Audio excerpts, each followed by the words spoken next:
degree. Yes, web development especially is one. You mean I spent I spent all that money on 4 years of college for my kid to go to learn web development, and he didn't need to go to college? If he learned web development outside of college, which many do, no, they don't need to. Other new jobs like skin therapist, believe it or not, computer equipment mechanic. I mean, these are jobs where you don't need a 4-year degree, and yet they pay very well. Doug, what about these exit tests that you're writing about? What are they thinking about now? That they have to? What if they don't pass a test? You don't get a degree? Is that it after 4 years?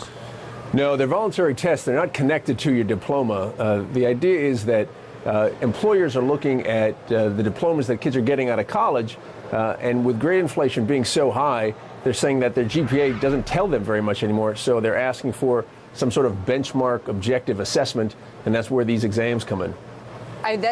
Doug, that's such an amazing statement on the quality of education in this country that forget about the standardized tests that we need to have at the elementary and secondary level. You're now saying a lot of employers are basically giving people tests to see if they've really learned anything coming out of college.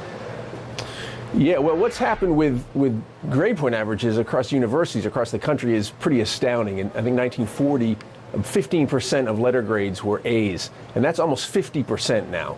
So to get a graduate with a 3.8, a 3.9, it doesn't tell an employer that much. And they're wondering, what do you know? How intelligent are you? And so they're turning to these exit exams. So, Tony, is it a good idea to think while you're still in high school, about the possibility of not going to college? How are you going to convince your parents that you can do well getting a job as a web developer without going to college, for example? Well, that's a great question. It depends on the amount of research that you do. And the other key is, there are options out there.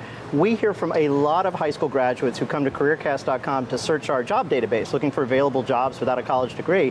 What we hear back is that the best option might be try college. Go to a community college, take one class, take 2 classes, see if college is for you while you're working in that job that may not require the degree. So it's a way to kind of ease your way into the market while examining whether college makes sense. And it's something that, given the cost of education, probably makes an increasing amount of sense. Yes. All right. We'll let you off the hook then, Doug. All right. Thanks very much, guys. Thank you, really gentlemen. appreciate it.